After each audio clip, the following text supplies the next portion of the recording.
Well, thank you, Paul, and it's an honor to work with everyone at Executive Travel again. Really enjoyed getting to know quite a few of you about a year and a half ago when we had the conference in downtown Lincoln, and we're going to do our best to make the next 7 weeks very valuable for you as you continue to get the business up and running during, and after the crisis, and as you continue to sharpen your skills and prepare for the future during this time. Kudos to you for doing that. I work with companies of every imaginable industry all over the country and frankly, even the world.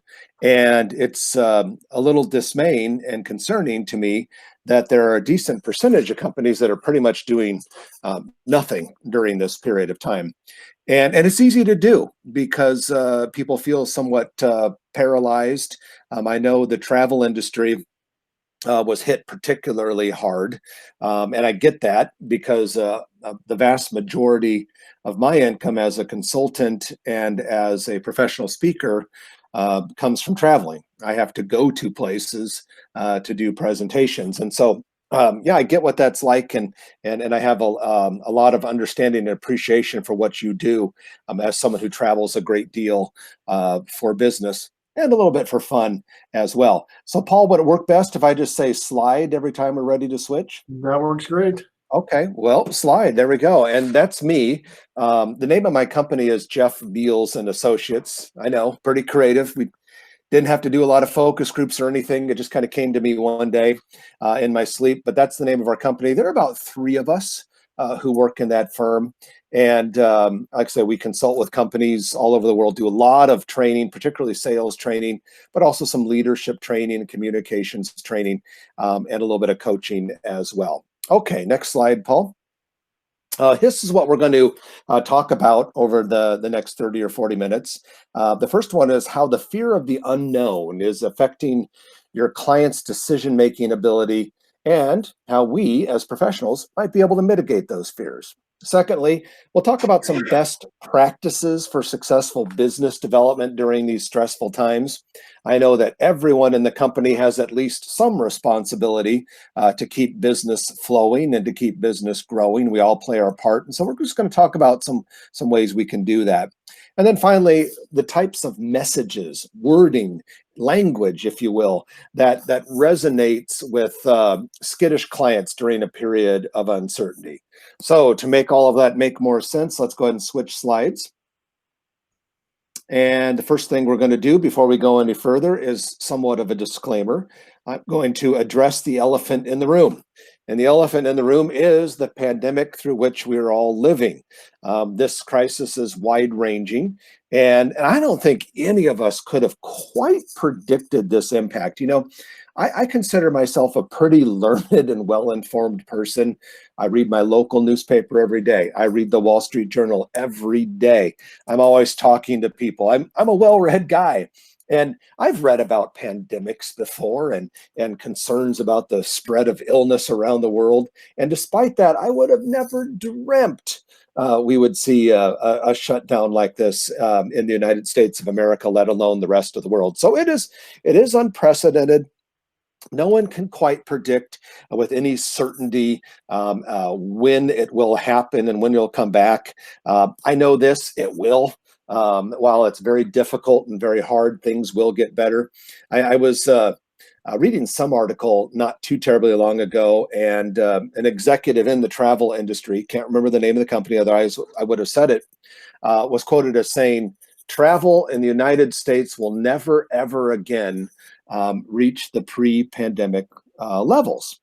And when I first heard that, my first thought was, oh no, that's awful. But then my second thought was, I don't know if I quite believe that, because I can remember back before, right after 9/11, a lot of people said travel will never be the same again. Well, gosh, over the last several years during the booming economy, you couldn't even find a seat in an airplane, and hotels were being constructed so fast, and convention centers had conventions in them. So we'll get there. We'll get there then. But what I do know is that every move we make today, every decision we make today, and every action we take today will have a direct impact on how your company fares later this summer and beyond. It will also have a direct impact on how you personally feel, thrive, and perform later on. I was listening to a national economist about 2 weeks ago on a webinar I was watching. And this guy is a very accomplished fellow, and he works for a company called CBRE. They're one of the biggest international real estate firms in the world. And he said that despite how awful everything is in the second quarter, the quarter we're in right now, you can expect in the United States over the course of the third and fourth quarters of this year, double-digit growth in the gross domestic product. That will be a shocking amount of growth. Now, he said when the year ends, that double-digit growth in the third and fourth quarters of this year might not, probably won't equal the amount we dropped in the first and second quarters, but it won't be too terribly far off. He then said in 2021, we can plan on 6 to 7% GDP growth in this country. So things are coming back and they will get better. Okay, next slide, please. What we're seeing right now, I am a guy who has a lucky position in that I get to talk to so many different companies in so many different industries all over North America and the world. And the photograph you see before you sums up what I'm seeing right now when I talk to people and when I see people on Zoom calls or what have you. And that's the look of fear. There's a lot of fear out there.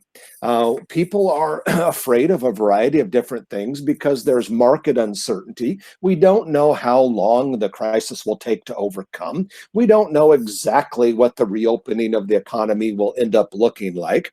And so that causes clients, decision makers, the people who bring business to executive travel to sit on their hands. They sit on their hands and they don't make decisions.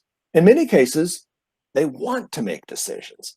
Oh, they wish they could make decisions. They want to move forward, but they are terrified to make decisions. In my consulting business, I have a training product that I sell to a certain type of industry that costs a grand total of $99 a month. If you multiply that by 12 months, that's a grand total of $1,188, $1,200 a year, okay? A dirt cheap purchase for a company who believes in the product and needs what that product does. Despite that, I could list you 40 or 50 companies with whom I have talked who have assured me they're going to purchase that product, but they're just not comfortable doing it right now. It's just too risky to make a purchasing decision. And I'm sitting there thinking, it's $1,200 freaking dollars a year, $99 a month, but that's just kind of where we're at right now. Now, as we have clients that are dealing with this level of fear, it does lead to a second problem. And the second problem is, what impact does client fear have on us?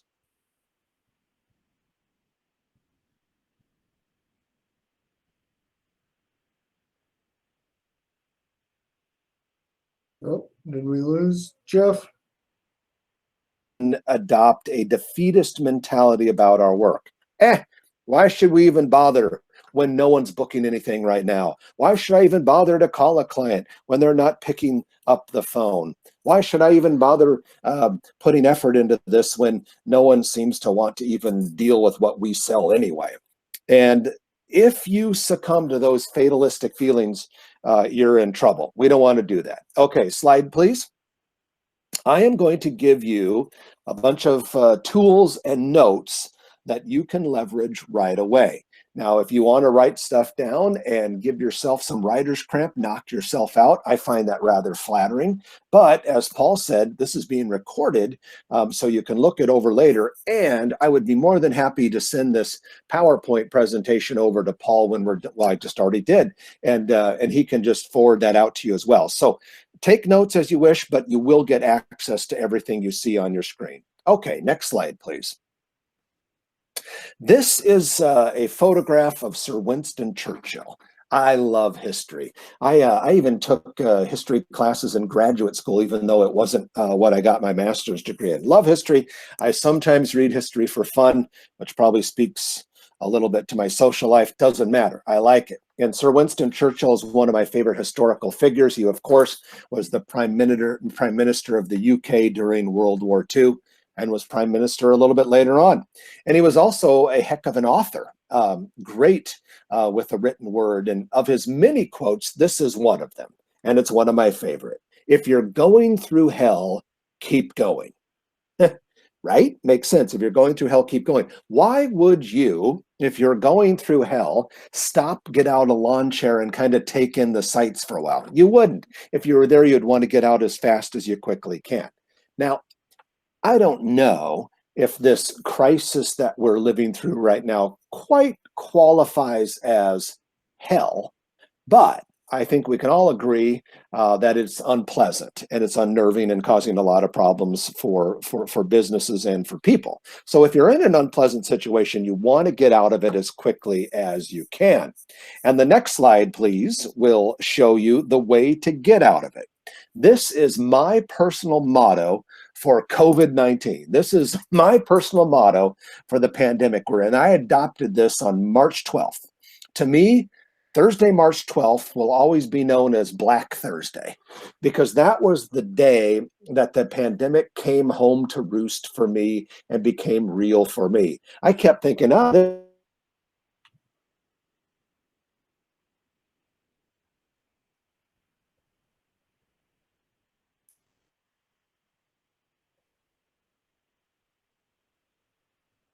kind of like the travel industry did. And so I adopted this motto: the only way I'm going to get out of this crisis is to work my way out of it. The only way I'm going to get out of this crisis is to work my way out of this crisis. And that means it's time to push forward. We must be active and assertive. If you take advantage of the time right now, you will have a clear advantage over other travel firms when we get back to normal. In fact, it's kind of interesting. I was reading a blog post that came out in mid to late March when all of this was still very fresh and people were still just kind of shaky, figuring out how on earth are we going to survive? What are we going to do? What just happened to us?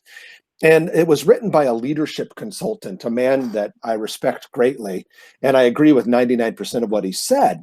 But he had this blog, and it was entitled something like "How to Lead Your Team Through the Pandemic and this period of uncertainty." And I was reading through it, and everything made sense. Everything was great until I came to bullet point number 9, which said, "And for God's sake, stop trying to sell anything to people." And I remember that and thinking to myself, okay, I get why he's saying it and I get where he's coming from, but he's dead wrong. He's absolutely dead wrong. Now, do we have to sell things differently? Yeah. Do we have to be careful that we're not tone deaf during a period of time like this? You bet.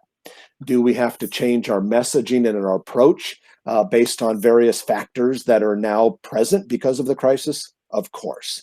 But we don't ever want to stop doing business. We don't want to ever stop bringing new people into the fold. We don't want to ever stop serving those people who still do maybe want to take a chance and we'll do a little bit of traveling. So the only way you get out of this crisis, work your way out of it, push your way through it.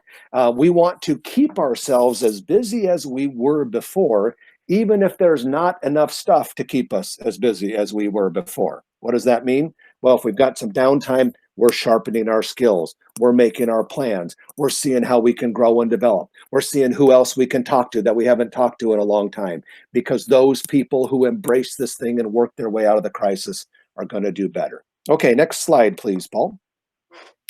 Fear of the unknown. When we talk about this fear that's out there, I showed you that photograph earlier of some fearful eyes. And I said, this is what I'm seeing as we look around the world right now.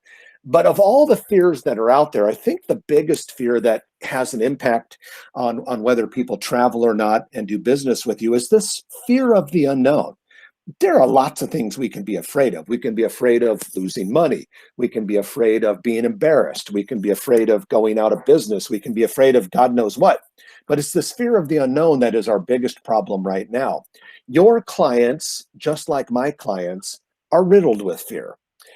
It's getting a little better because now we're 6 weeks into this quarantine, this mandated exile, if you will. So it's getting a little bit better, and people are starting to get a little more used to it. And some people are learning, hey, I can still conduct business and be successful with myself and all of my staff members working from home. But they're still riddled with fear right now because there's still so many unknowns. Business owners and executives at companies that you work with, shoot, they're worried about the very existence of their companies. They're hoping that things will get a little bit better so they can still survive and be a company. Individual employees that you might talk to, they're worried about keeping their jobs. The individual people you talk to, I know you guys do some vacation travel. They're worried about the economic fallout. What's going to happen? What will it mean for me and my family?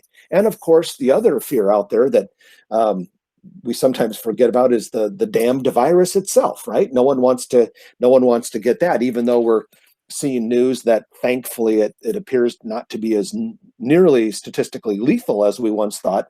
It's still a miserable experience to get it if you have the symptoms, right? Okay, let's switch slides, please. A little more about fear. Fear is the most debilitating emotion in the world. I'm not just saying that. Psychologists tell us that. The experts who study emotion say fear is more debilitating than anger. Yeah, anger can be very debilitating and affect your decision making, but fear is worse.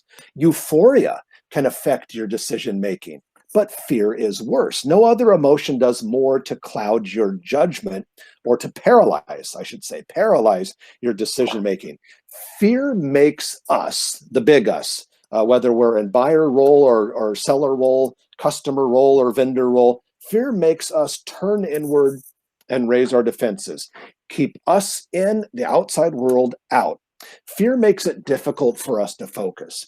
When we were in those first couple days after what I call Black Thursday, I could remember sitting in my office. I was still in my office, and I would start to try and do something, get something done. And I'd be 1 minute into it, and then I would check CNN or Fox News or the Wall Street Journal or my local paper to find out what's going on. And then I'd start to do something, and then I'd call someone because I wanted to talk about what was going on. I couldn't get anything done because fear of the unknown made it really difficult to focus. Fear is the reason why meat is now becoming scarce at grocery stores. You've probably read that a lot of the meat processing and packing plants around the Midwest are really having a tough time right now with the virus because it's spiking in those places, and there was talk that some of them might shut down. My wife was just at the grocery store a few hours ago, and she said, a few weeks ago it was toilet paper, then it was butter. She said today there's no meat to speak of in the butcher counter because people are fearful of things. When fear is present, we get that fight or flight mechanism that kicks in. Next slide, please. Here's an acronym that I like to use every once in a while. FUD, FUD. It stands for fear, uncertainty, and doubt. And these are very negatively powerful words in business, okay? Now, sometimes people use fear, uncertainty, and doubt as a way to advance their cause. Like, for instance, politicians love to put fear, uncertainty, and doubt into the minds of voters when they think of the politician's opponent. In sales, though, fear, uncertainty, and doubt comprise what I like to think of as an unholy triumvirate of feelings. When the people that we do business have these things, it makes it harder for us. Now, before we go any further, let's go to the next slide, Paul. And on the next slide here, we're going to define what fear is. And again, this comes from psychologists, not me. Fear is an anxious feeling we experience when we anticipate an imagined event. Look at that closely and let me read it again for those of you who are on the phone. Fear is an anxious feeling we experience when we anticipate an imagined event. And the two most important words in this definition are on the second line. And the first one is anticipate, which means waiting for or expecting something before it happens. And there's an even more powerful word, and you know which one it is if you can see it on your screen. It's imagined. Imagined. Because most of the things we fear never come true. Most of what we worry about turns out to be irrelevant and unnecessary. But even though that's true, it doesn't take away from the fact that our clients do feel fear and that does affect their decision making. Next slide, please. How do we handle our clients' fears? How do we go about dealing with clients who have fearful feelings? Well, a couple things to keep in mind. Anytime you're on the phone or in front of a client on a technology conference call or what have you, if you sense any sort of emotion coming from them that is fearful, the best thing you can do right away is to reduce the conversation to rationality. All right. So rationality is perhaps the opposite of fear, if you will. And so if you're starting to get emotional feelings or hesitations that you sense are based on fear, think about what can I do to bring the conversation down to a more rational level. We'll give you some more advice on that in a moment, but just kind of put that in your head right now. Next thing you want to do is you certainly want to understand and relate to your client's fears, saying things like, I can understand why you would say that, or I know why you're feeling that, or I've certainly had some thoughts like that myself before. But then we want to move on, and we don't want to fan the flames or fuel the fire. And that leads us to our next slide, please. Emotional contagion. Watch out for this. Suddenly, I feel like an amateur psychologist because this is the third psychological definition or concept I'm sharing with you today. But emotional contagion is a psychological phenomenon that can set in when two or more people are present. It's the human tendency to mirror or take on the emotion of others with whom we interact. And this is very easy. I find myself doing it all the time. If I find myself around a pessimistic or cynical person, I'm more likely to be pessimistic or cynical. If I'm finding myself around a person who's angry about something, I'm more likely to become angry. We want to watch out for that. So keep in mind that we don't want to do anything to enhance emotional contagion, fanning the flames and fueling the fire. Now, as we switch to the next slide, please, you can see it says short-term circumstances versus long-term realities. If we're going to help bring our clients from a place of emotion and get them to think more rationally, this is the first step. We want them to balance short-term circumstances with long-term realities. So let's say you have a client and you're trying to work with them to make a decision for something this summer or this fall. And they're still hesitant to do it because of fear that you hear coming through their voice. I like to ask clients in that situation a question like this. Is the pandemic, the virus that we're dealing with right now, a short-term or long-term phenomenon? Okay. They're probably going to say some version of the answer short term. They might say, "Oh, it might last a year." In which case I would say, "I understand. Is a year a short amount of time or a long amount of time compared to your 20-year plan or all of your goals for your career or your business?" What we want them to do is answer the answer short. We want them to say, "Yeah, it's a short-term circumstance." Once they say that, then we ask about the project or the trip or the need that they have that's causing them to interact with you. And you'll say, is this deal more of a short-term or long-term importance to you? Now, they're probably going to say something like long-term, right? Because anything they're going to be doing probably has an impact on their long-term goals or their strategy. And then the third question we would then ask after that is something along the lines of this. How willing are you to allow short-term fears driven by a temporary crisis to have a major impact on things that are of long-term strategic importance to you and your company? You see what I did there? We want to ask them questions to get them to separate the immediate emotion, which is driven by a short-term temporary circumstance, and get them instead thinking about long-term realities, goals, and strategies, which are far more rational and important to you. Next slide, please. As you are having these types of conversations, remember that your client craves confidence. They want to get confidence from you. They want to get confidence from their other vendors. If they have an accountant, when it comes to things that accountants do, they want confidence there. If they have an attorney, they want confidence from the attorney. From their travel company, they want confidence for anything that relates to travel. We want to make them feel safe. And one of the ways we do that is by reducing things to rationality. But the other way we have to do it, and this is a little bit harder for all of us, is you've got to fake it. Because even if you're frustrated or nervous about things, or you're wishing things would get back to normal faster, or you're even wishing you could just go have a damn cocktail at a restaurant after work like you used to, somehow or another, you got to fake it and show that you have confidence. And one of the ways you do this is you're always on the lookout for the positive or the reassuring things that you can say. Now, with the next slide, please, we're going to take a little bit of a different approach. And instead of talking about this fear of the unknown and how we deal with it, we're going to broaden our discussion a little bit and talk about some best practices for communicating with clients and prospective clients during these stressful times. And as we go through this, you're also going to get a lot more ideas that will help you continue to deal with your client's fear of the unknown. And to get started with the second part of the program, I'm going to share with you information about a book that was published in 2011. It was called The Challenger Sale by Matthew Dixon and Brent Adamson. Some of you may have read it. I read it several years ago. And basically, the authors, it was a fascinating book if you're into the type of stuff that I'm into.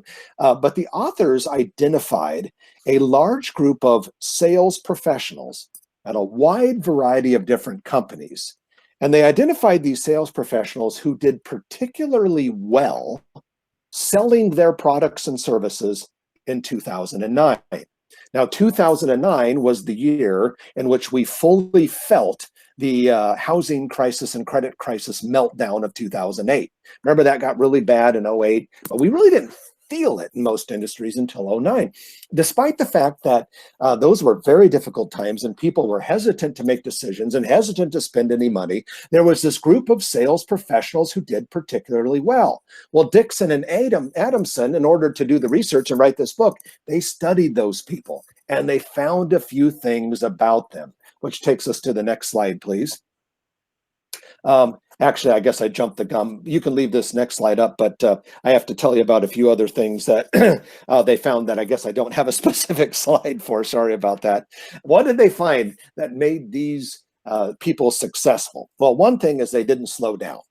The people who continued to sell the same number of products or more products and services in 09 than they did before the Great Recession never slowed down. They never said things like, oh, no one wants to talk to me. No one's picking up the phone. No one can make a decision. Everyone is, hoarding cash and hunkering down. They didn't give any of those excuses. They kept talking to people. They kept their activity levels high. The next thing they did, though, was fascinating. And this applies to you whether you're in a selling role at Executive Travel or you're not. Because if any of you deal with clients at all, you're going to want to keep this in mind. They found that the people who were particularly successful during those bad times were willing to challenge their clients. They were willing to challenge the way their clients thought. And in so describing that, it leads us to what you see on your screen right now. The authors talk about this old cliche question that sales professionals sometimes use. It's totally 1990s, but some people still use it to this day. It's called, what's keeping you up at night? Some people, they sit down with a client at their conference room and they sit down and say, oh, Paul, what's keeping you up at night? That was a great question in 1992, not so much now. And what the authors say, though, is instead of asking a question like this, a challenger salesperson would instead tell the prospective client what should be keeping them up at night. So you don't want to be the person that says, what's keeping you up at night? You want to be able to the person that says, here's what should be keeping you up at night.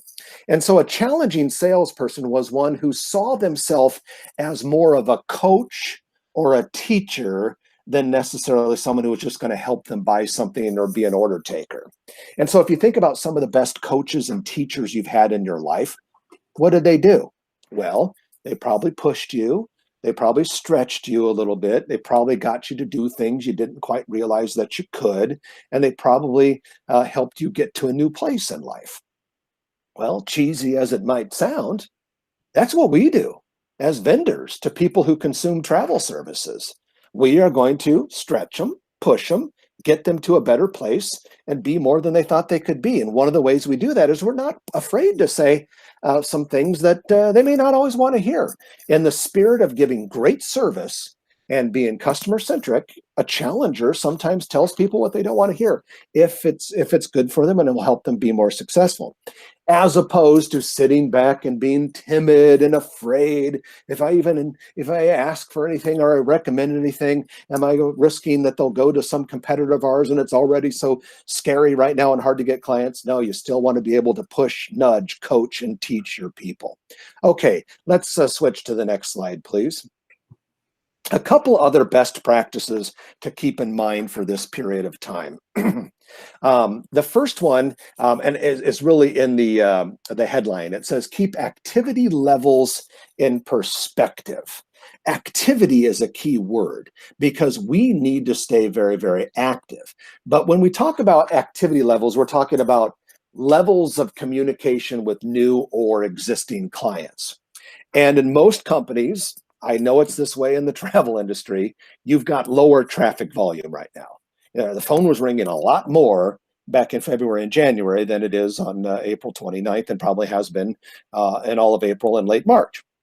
But one thing you can take solace in, as you have lower traffic, that traffic which you get tends to be higher quality.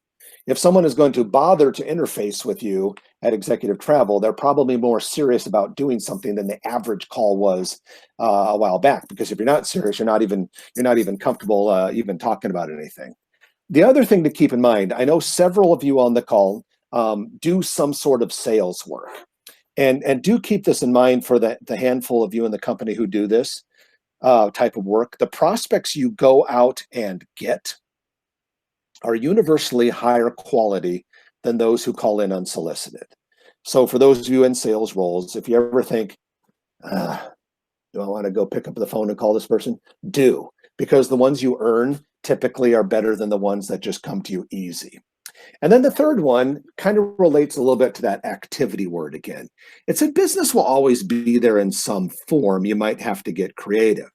And as we're dealing with this period of time in which people are so hesitant to make decisions and filled with fear, you need to stay active. In good times, I would criticize you if you were only focused on activity, right? You know, sometimes during good times, people will say to their boss, geez, I'm so busy. I'm so busy. I've got this. I'm so busy. I've got so many calls coming in. I processed so many reams of paperwork. I entered so much data. I called so many people. I took so many calls.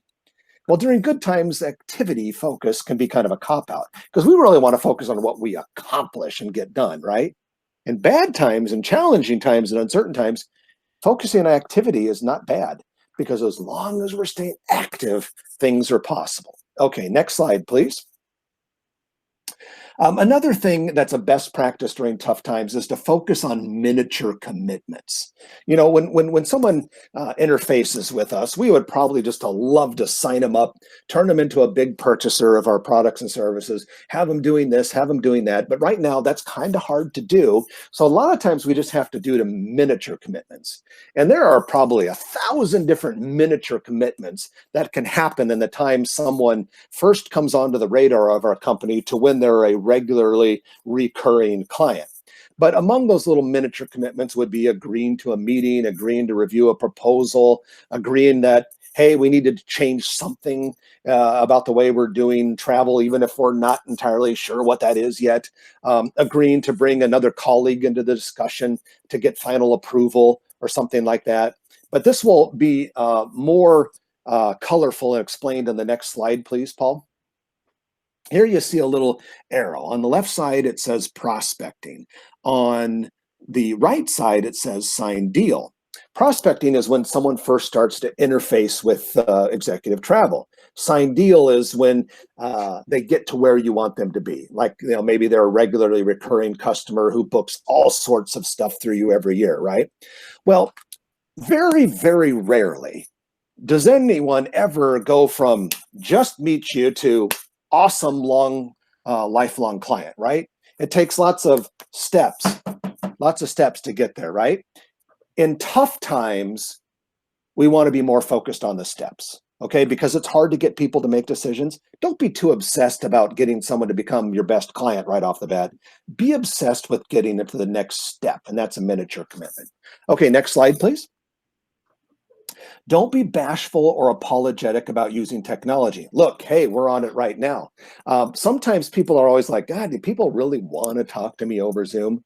Goodness gracious. If you're like me, you've probably done more Zoom meetings over the last 6 months than in your previous years on this earth combined. Well, something weird happened in March. Online meetings became an integrated part of American cultural fabric. And it took about 3 days. Even like 80-year-old business owners learned how to do online meetings within 2 or 3 days of the pandemic hitting. So don't hold back. Invite everyone to virtual meetings. If you want to see them face to face, they expect it nowadays. Next slide, please. We shift into our third and final component of today's program, and that is messaging that resonates. When we are talking with clients, whether they're current clients that we want to do our best to serve, whether they're current clients we would like to turn into bigger clients down the road, or whether they're new or prospective clients, we want to communicate value and insights instead of features and benefits. So in other words, when we talk with a client or a prospective client, we want to talk about things that matter to them more than we have this service, we have that service, we're so awesome, we can do 1, 2, 3, ABC, XYZ. Next slide will start to illustrate that a little bit. Here are some things that your prospects are not interested in. They are not interested in your products or services. They are not interested in your company, even though it's a great company. They're not interested in how great you are, even though you're awesome. They don't care how long you've been in business. They don't care whether you're accomplished or credentialed. And they don't care about the fact that you and your offerings are unique in the travel industry. Next slide, Paul, will show us what they are interested in. They're interested in external things, things that are external to you in executive travel. They care about the economy, the outside world, industry trends, happenings, rumors, threats they might face, unforeseen or unanticipated opportunities, truthful information that is compelling, surprising, and applicable to them. That's what they care about. So if we want to catch the attention of a new client, past client, current client, this is how you do it. You talk about things that they're interested in, as opposed to saying, we have this new service, we have that guarantee, we have this amazing refund program. Next slide, please. I like to say that the things you talk about in order to engage and to impress or to make a client feel more confident and excited are insights. Insights are those pieces of information you have about the economy, about the business, about the world, about what's going on in travel, about what forecasts are for travel. Those are all insights. And I like to think of those insights as being somewhat analogous to intel, intelligence, you know, what the government collects. You see there on the screen a photograph of the Central Intelligence Agency lobby. What does the CIA do? It goes and collects valuable, critical intel, which allows the US government to be in a better position vis-a-vis competing countries and to protect the sovereignty of the United States. Okay? It's valuable stuff. I believe that people like us who serve other people in other businesses run our own intelligence agency. And the intel or insights we're trying to gather are things that would be valuable to other companies, the people that we want to serve. Think of yourself as being kind of like the research and development, R&D office, R&D department of your clients. They're willing to talk to you and are going to be more engaged with you and excited to spend time with you if you have intel and insights to share with them. Next slide, please. A couple things that I encourage you to do this week. I think it's a good idea to maybe sit down and identify and clarify some insights, pieces of intel, which are compelling and educational things you can share with prospective, past, or current clients so that those people are more likely to meet with you, talk to you, engage with you. Because again, in this environment, activity is key. We got to keep talking to people, communicating to people, keeping those relationships strong. So in so doing that, number one here is asking you to come up with stuff that you would say, insights, intel. Next slide, please. And this builds on that. Recommendation number two I have for you this week is discuss amongst yourselves, discuss with each other, and compare language notes. So if you come up with stuff that you would want,